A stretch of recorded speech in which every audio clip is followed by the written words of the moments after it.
নমস্কার বন্ধুরা, আশা করি আপনারা প্রত্যেকে খুব ভালো আছেন। আবারও চলে এসেছি আপনাদের গল্প শোনাতে।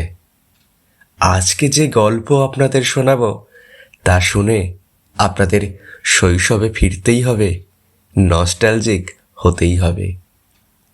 কথাশিল্পী শরৎচন্দ্র চট্টোপাধ্যায়ের গল্প ভালোবাসেন না এমন কেউ আছেন নাকি? আর সেই গল্পের নাম যদি হয় অভাগীর স্বর্গ, তাহলে বলুন তো নস্টালজিক হবেন না আপনি? হ্যাঁ বন্ধুরা, আজ আপনাদের জন্য এনেছি শরৎচন্দ্র চট্টোপাধ্যায়ের সেই অসামান্য গল্প অভাগীর স্বর্গ। চলুন যাওয়া যাক গল্পের অন্দরমহলে। গল্প অভাগীর স্বর্গ। ঠাকুরদাস মুখুজ্জের বর্ষীয়সী স্ত্রী 7 দিনের জ্বরে মারা গেলেন। বৃদ্ধ মুখোপাধ্যায় মহাশয় ধানের কারবারে অতিশয় সঙ্গতিপন্ন। তার 4 ছেলে 3 মেয়ে। ছেলে মেয়েদের ছেলেপুলে হইয়াছে। জামাইরা, প্রতিবেশীর দল, চাকর বাকর, সে যেন একটা উৎসব বাঁধিয়া গেল। সমস্ত গ্রামের লোক ধুমধামের শবযাত্রা ভিড় করিয়া দেখিতে আসিল। মেয়েরা কাঁদিতে কাঁদিতে মায়ের 2 পায়ে গাঢ় করিয়া আলতা এবং মাথায় ঘন করিয়া সিন্দুর লেপিয়া দিল। বধূরা ললাট চন্দনে চর্চিত করিয়া বহুমূল্য বস্ত্রে শাশুড়ির দেহ আচ্ছাদিত করিয়া দিয়া আঁচল দিয়া তাহার শেষ পদধূলি মুছাইয়া লইল। পুষ্পে পত্রে গন্ধে মাল্যে কলরবে মনে হইল না এ কোনো শোকের ব্যাপার। এ যেন বড় বাড়ির গৃহিণী 50 বর্ষ পরে আর একবার নূতন করিয়া তাহার স্বামী গৃহে যাত্রা করিতেছেন। বৃদ্ধ মুখোপাধ্যায় শান্ত মুখে তাহার চিরদিনের সঙ্গিনীকে শেষ বিদায় দিয়া অলক্ষ্যে 2 ফোঁটা চোখের জল মুছিয়া শোকার্ত কন্যা ও বধূগণকে সান্ত্বনা দিতে লাগিলেন। প্রবল হরিধ্বনিতে প্রভাত আকাশ আলোড়িত করিয়া সমস্ত গ্রাম সঙ্গে সঙ্গে চলিল। আরেকটি প্রাণী একটু দূরে থাকিয়া এই দলের সঙ্গী হইল। সে কাঙালির মা। সে তাহার কুটির প্রাঙ্গণের গোটা কয়েক বেগুন তুলিয়া এই পথে হাটে চলিয়াছিল।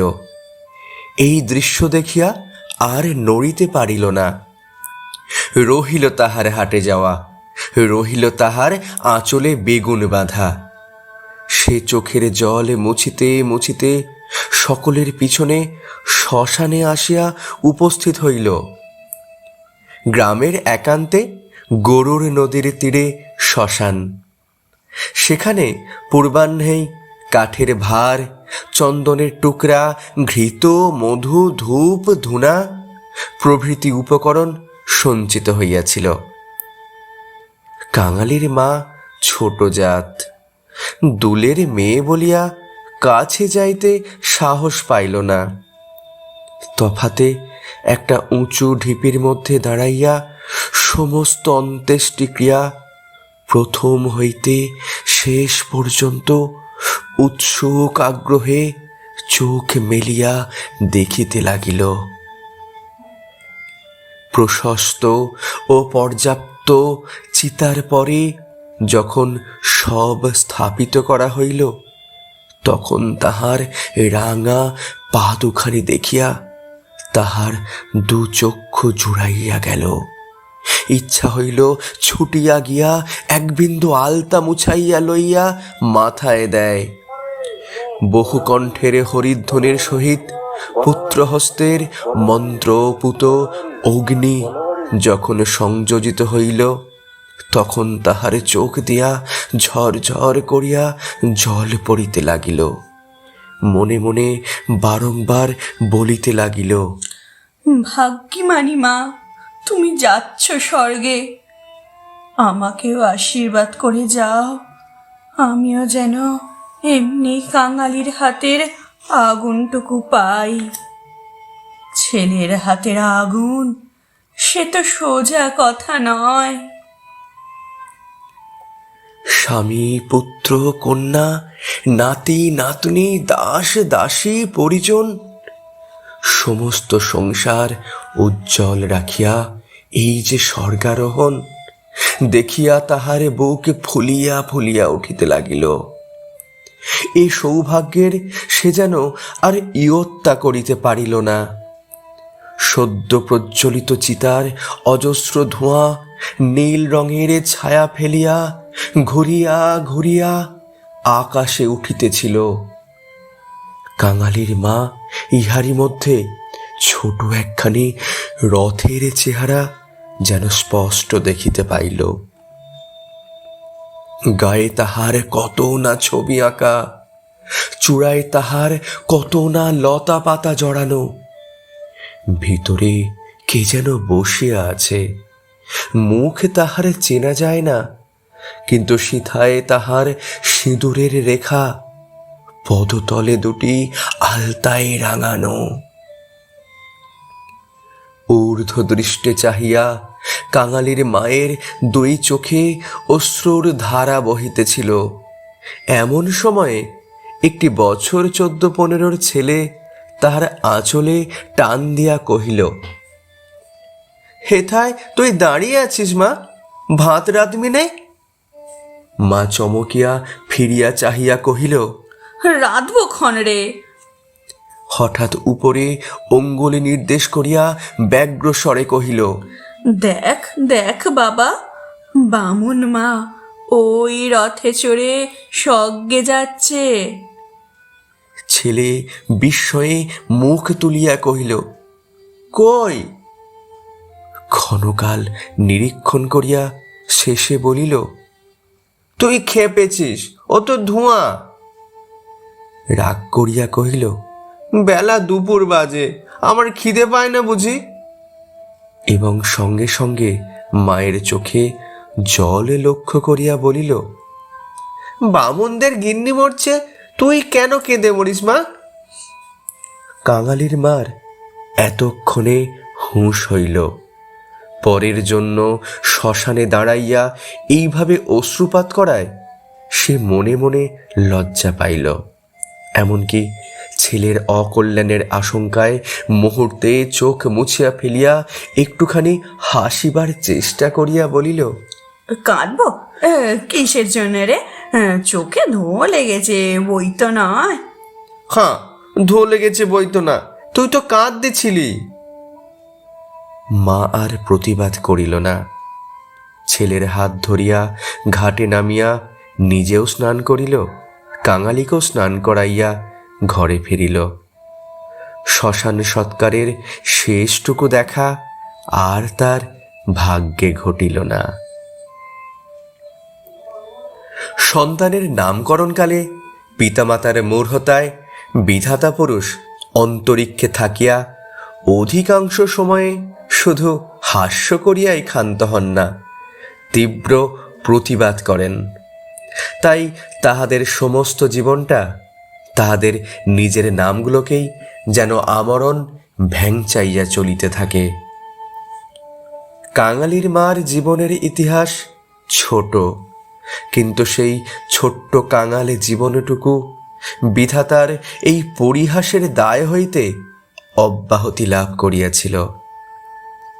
তাহাকে জন্ম দিয়া মা মরিয়াছিল, বাপ রাগ করিয়া নাম দিল অভাগী। মা নাই, বাপ নদীতে মাছ ধরিয়া বেড়ায়। তাহার না আছে দিন, না আছে রাত। তবু যে কি করিয়া ক্ষুদ্র অভাগী একদিন কাঙালির মা হইবার জন্য বাঁচিয়া রহিল, সে এক বিস্ময়ের বস্তু। যাহার সহিত বিবাহ হইল তাহার নাম রসিক বাঘ। বাঘের অন্য বাঘিনী ছিল, ইহাকে লইয়া সে সে গ্রামান্তরে উঠিয়া গেল। অভাগী তাহার অভাগ্য ও শিশুপুত্র কাঙালিকে লইয়া গ্রামেই পড়িয়া রহিল। তাহার সেই কাঙালি বড় হইয়া আজ 15 পা দিয়েছে। সবেমাত্র বেতের কাজ শিখিতে আরম্ভ করিয়াছে। অভাগের আশা হইয়াছে আরও বছরখানেক তাহার অভাগ্যের সহিত যুঝিতে পারিলে দুঃখ ঘুচিবে। এই দুঃখ যে কি, যিনি দিয়াছেন তিনি ছাড়া আর কেহই জানে না। কাঙালি পুকুর হইতে আচাইয়া আসিয়া দেখিল তাহার পাতের ভুক্তাবশেষ মা একটা মাটির পাত্রে ঢাকিয়া রাখিতেছে। আশ্চর্য হইয়া জিজ্ঞাসা করিল, তুই খেলি নে মা? বেলা গড়িয়ে গেছে বাবা, এখন আর খিদে নেই। ছেলে বিশ্বাস করিল না, বলিল, না খিদে নেই। কি যে বলিস, কই দেখি তোর হাঁড়ি। এই ছলনায় বহুদিন কাঙালির মা কাঙালিকে ফাঁকি দিয়া আসিয়াছে। সে হাঁড়ি দেখিয়া তবে ছাড়িল। তাহাতে আর একজনের মতো ভাত ছিল। তখন সে প্রসন্ন মুখে মায়ের কোলে গিয়া বসিল। এই বয়সের ছেলে সচরাচর এরূপ করে না, কিন্তু শিশুকাল হইতে বহুকাল যাবৎ সে রুগ্ন ছিল বলিয়া মায়ের ক্রোড় ছাড়িয়া বাহিরের সঙ্গী সাথীদের সহিত মিশিবার সুযোগ পায় নাই। এইখানে বসিয়াই তাহাকে খেলাধুলার স্বাদ মিটাইতে হইয়াছে। এক হাতে গলা জড়াইয়া মুখের উপর মুখ রাখিয়াই কাঙালি চকিত হইয়া কহিল, মা, তোর যে গা গরম, কেন তুই অমন রোদে দাঁড়িয়ে মরা পোড়ানো দেখতে গেলি? কেন আবার নিয়ে এলি? মরা পোড়ানো কি তুই? মা শশব্যস্তে ছেলের মুখে হাত চাপা দিয়া কহিল, ছি বাবা, মরা পোড়ানো বলতে নেই, পাপ হয়। সতী লক্ষ্মী মা ঠাকুরন রথে করে স্বর্গে গেলেন। ছেলে সন্দেহ করিয়া কহিল, তোর এক কথা মা, রথে চড়ে কেউ নাকি আবার স্বর্গে যায়? মা বলিল, আমি যে চোখে দেখনু, কাঙালি বামুন মা রথের উপরে বসে তেনার রাঙা পা দুখানি সবাই চোখ মেলো দেখলো রে। সবাই দেখলে? সবাই দেখলে। কাঙালি মায়ের বুকে ঠেস দিয়া বসিয়া ভাবিতে লাগিল। মাকে বিশ্বাস করাই তাহার অভ্যাস। বিশ্বাস করিতেই সে শিশুকাল হইতে শিক্ষা করিয়াছে।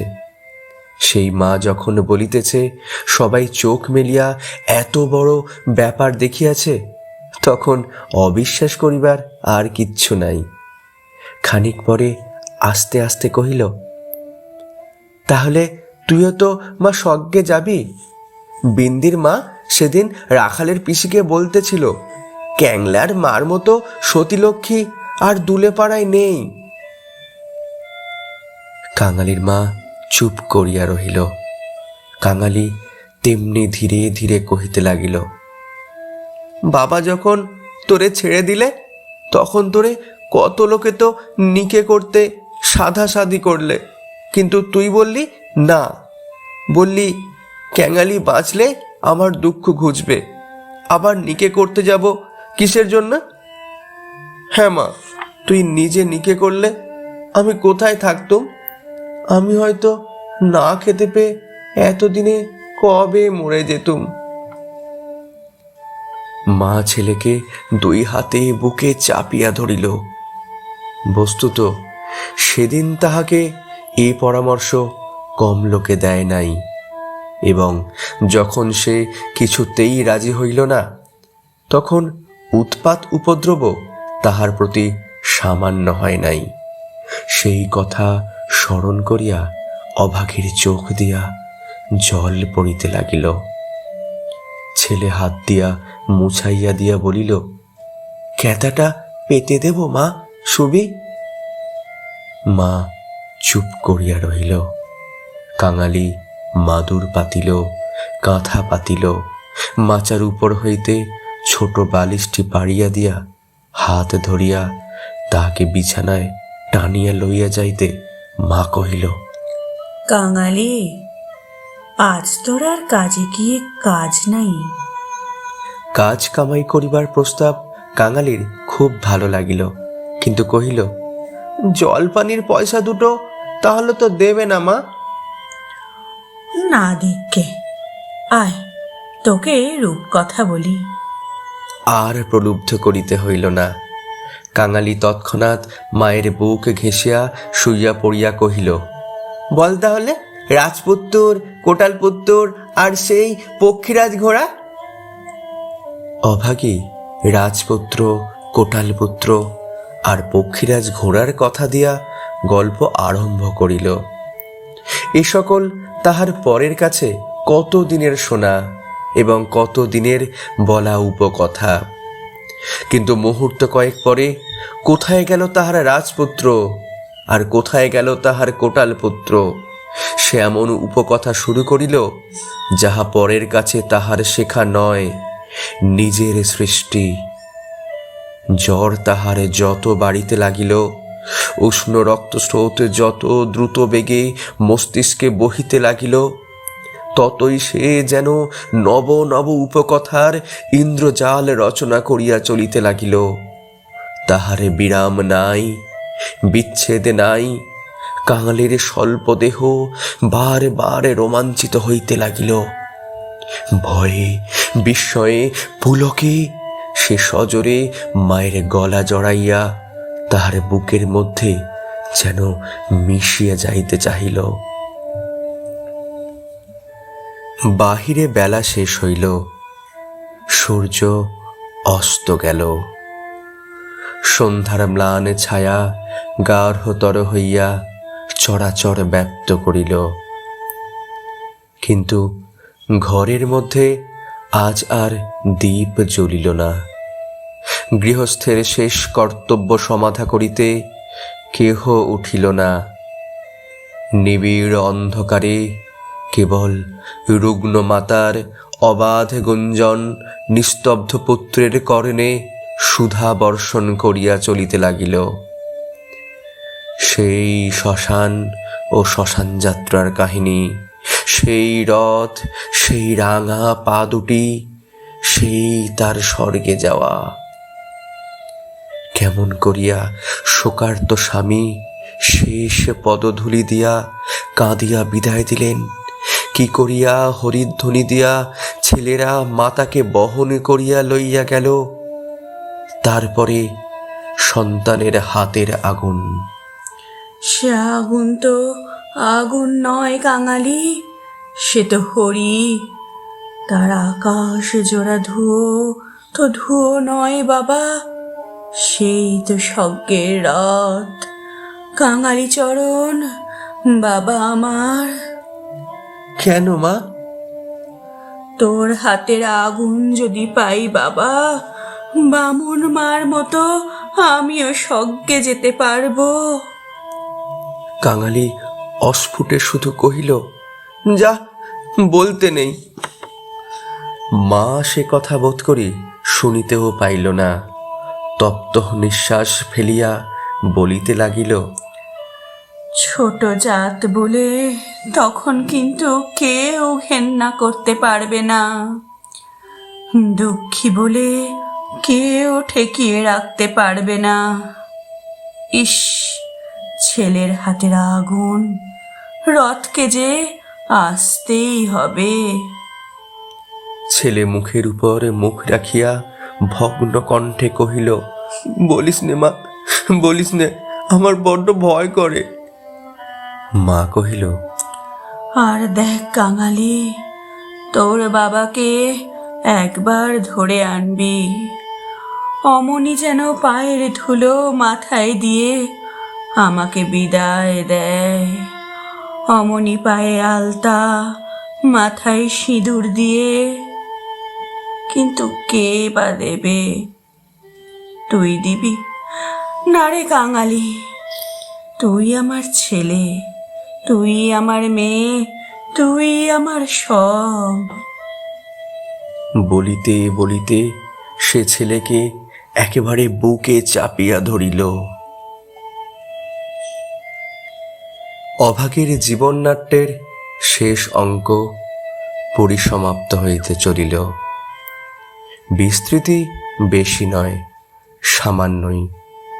বোধ করি 30টা বৎসর আজও পার হইয়াছে কি হয় নাই, শেষ ও হইল তেমনি সামান্যভাবে। গ্রামে কবিরাজ ছিল না, ভিন্ন গ্রামে তাহার বাস। কাঙালি গিয়া কান্নাকাটি করিল, হাতে পায়ে পড়িল, শেষে ঘটি বাঁধা দিয়া তাহাকে 1 টাকা প্রণামী দিল।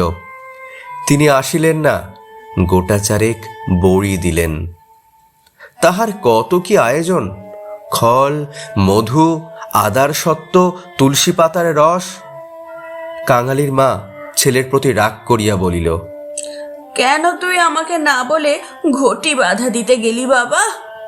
হাত পাতিয়া বড়ি কয়টি গ্রহণ করিয়া মাথায় ঠেকাইয়া উনানে ফেলিয়া দিয়া কহিল, ভালো হইতো এতেই হব। বাগদি দুলের ঘরে কেউ কখনো ওষুধ খেয়ে বাঁচে না। দিন 2-3 এমনি গেল। প্রতিবেশীরা খবর পাইয়া দেখিতে আসিল।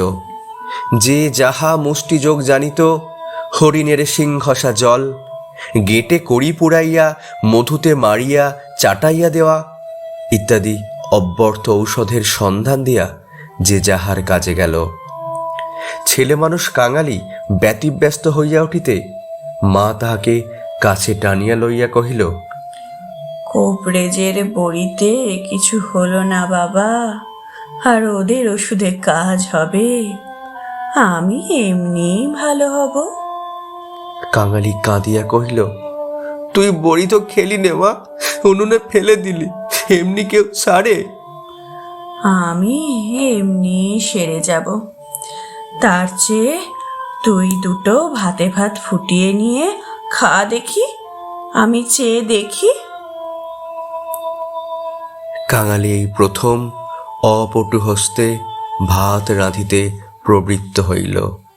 না পারিল ফ্যান ঝাড়িতে, না পারিল ভালো করিয়া ভাত বাড়িতে।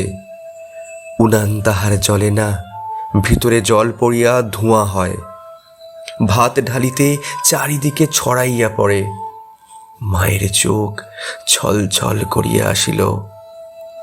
নিজে একবার উঠিবার চেষ্টা করিল, কিন্তু মাথা সোজা করিতে পারিল না, শয্যায় লুটাইয়া পড়িল।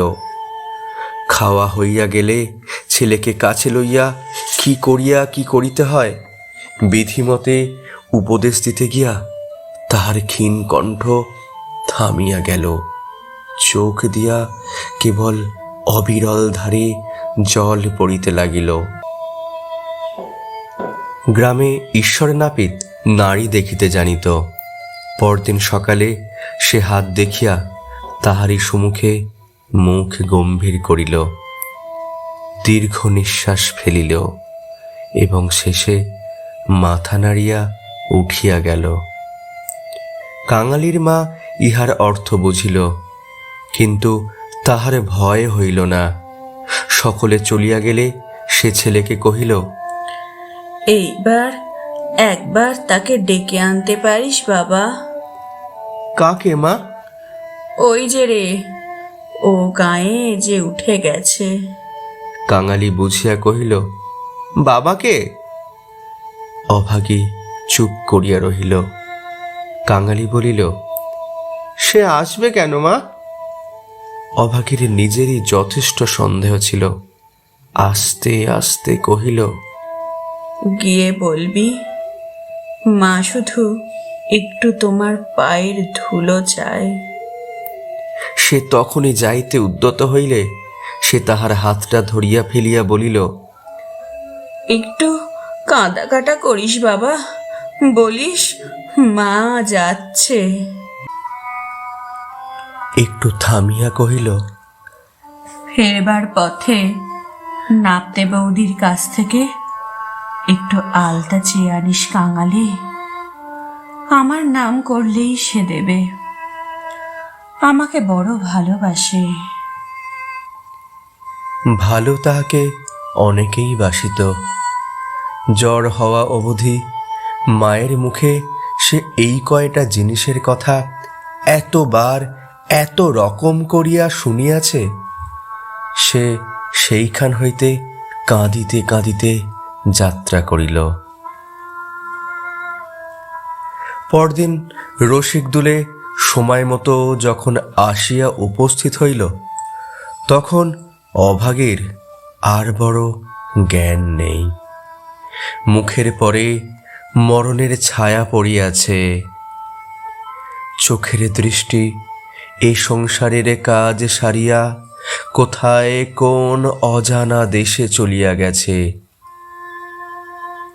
কাঙালি কাঁদিয়া কহিল, মাগো, বাবা এসেছে, পায়ের ধুলো নেমেছে।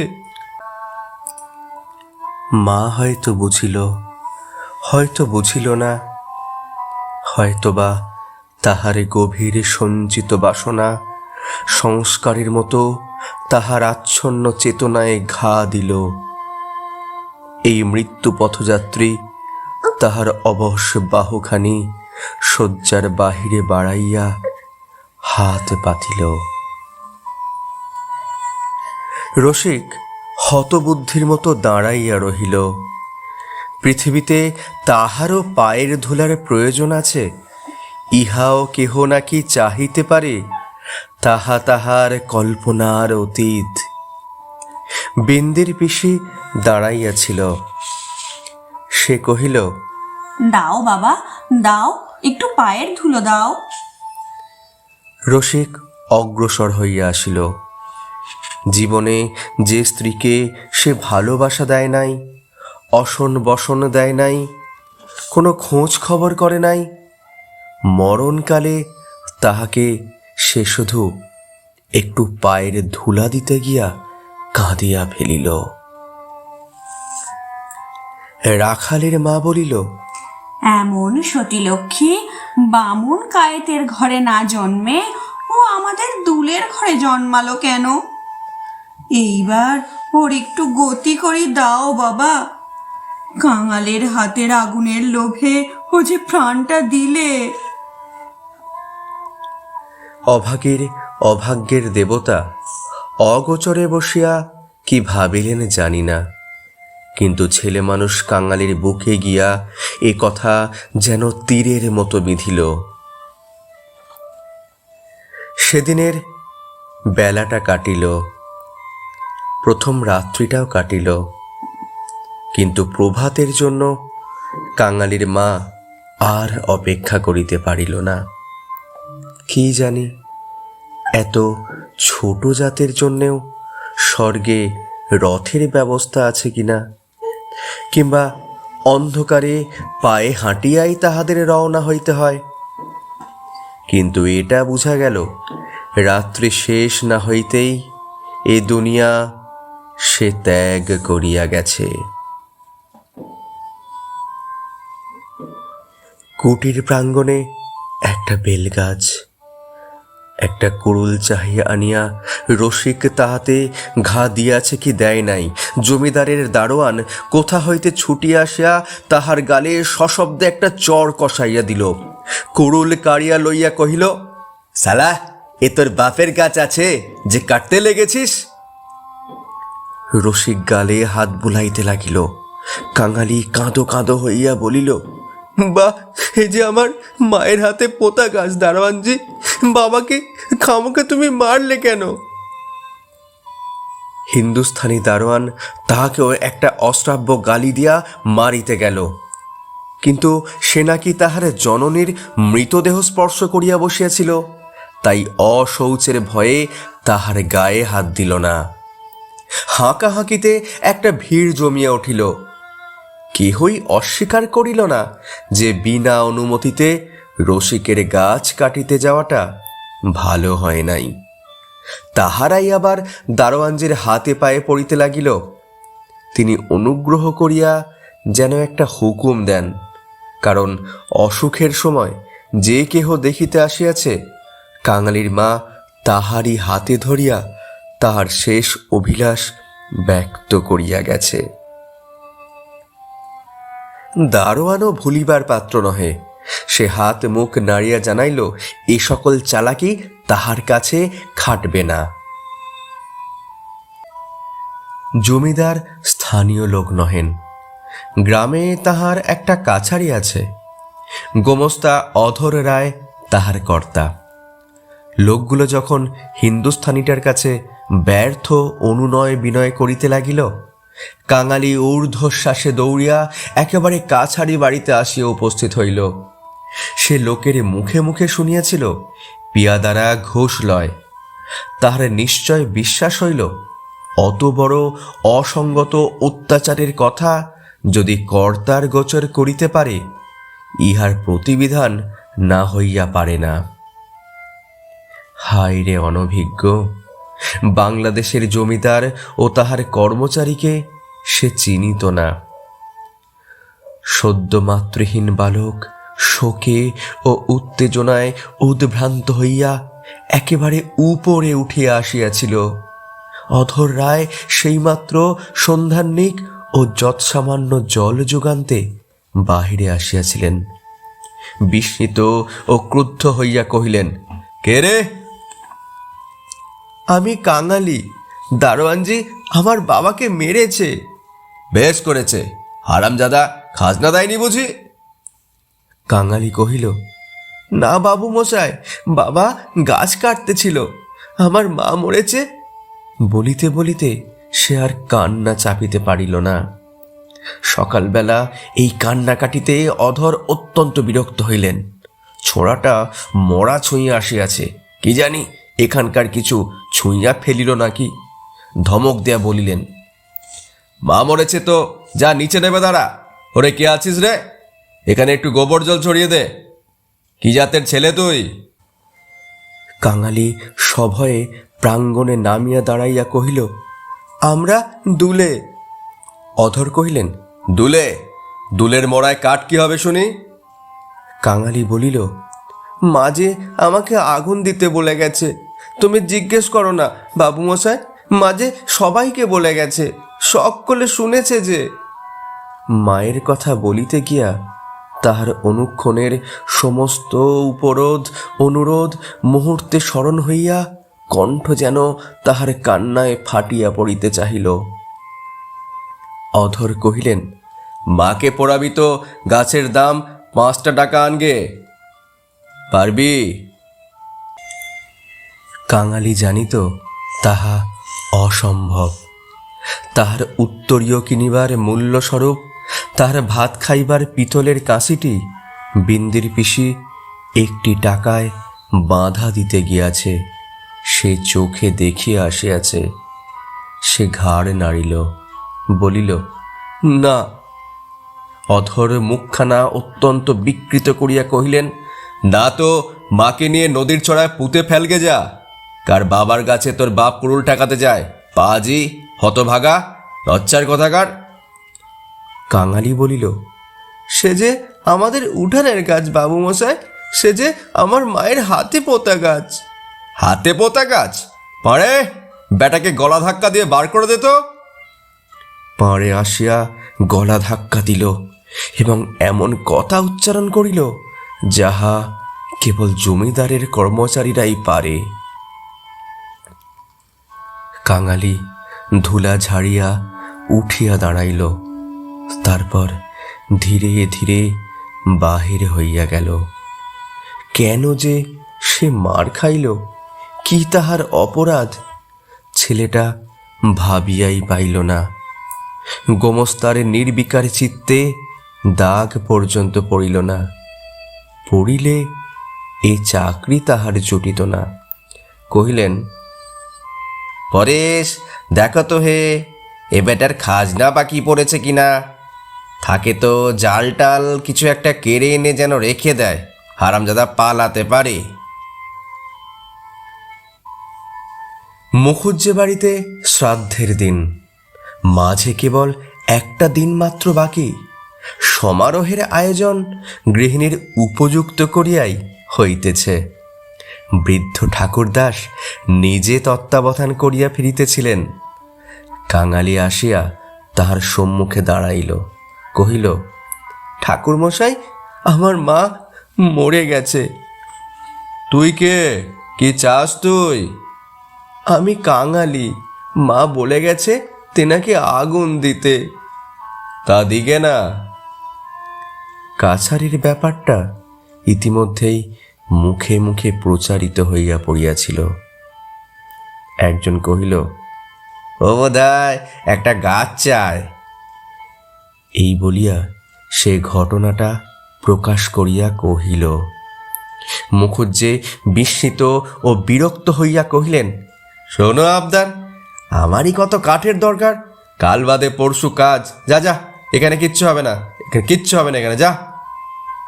এই বলিয়া অন্যত্র প্রস্থান করিলেন। ভট্টাচার্য মহাশয় অদূরে বসিয়া ফর্দ করিতেছিলেন। তিনি বলিলেন, তোদের যেতে কি কবে আবার পোড়াই রে, যা মুখে একটু নুড়ো জেলে দিয়ে নদীর চড়ায় মাটি দেগে। মুখোপাধ্যায় মহাশয়ের বড় ছেলে ব্যস্ত সমস্তভাবে এই পথে কোথায় যাইতেছিলেন। তিনি কান খাড়া করিয়া একটু শুনিয়া কহিলেন, দেখছেন ভট্টাচার্য মশাই, সব বেটারাই এখন বামুন কায়ন হতে চায়। বলিয়া কাজের ঝোঁকে আর কোথায় চলিয়া গেলেন। কাঙালি আর প্রার্থনা করিল না। এই ঘণ্টা দুয়েকের অভিজ্ঞতায় সংসারে সে যেন একেবারে বুড়া হইয়া গিয়াছিল। নিঃশব্দে ধীরে ধীরে তাহার মরা মায়ের কাছে গিয়া উপস্থিত হইল। নদীর চরে গর্ত খুঁড়িয়া অভাগীকে শোয়ানো হইল। রাখালের মা কাঙালির হাতে একটা খড়ের আঁটি জ্বালিয়া দিয়া তাহারই হাত ধরিয়া মায়ের মুখে স্পর্শ করাইয়া ফেলিয়া দিল। তারপরে সকলে মিলিয়া মাটি চাপা দিয়া কাঙালির মায়ের শেষ চিহ্ন বিলুপ্ত করিয়া দিল। সবাই সকল কাজে ব্যস্ত। শুধু সেই পোড়া খড়ের আঁটি হইতে যে স্বল্প ধোঁয়াটুকু ঘুরিয়া ঘুরিয়া আকাশে উঠিতেছিল, তাহারই প্রতি পলকহীন চক্ষু পাতিয়া কাঙালি ঊর্ধ্বদৃষ্টে স্তব্ধ হইয়া চাহিয়া রহিল।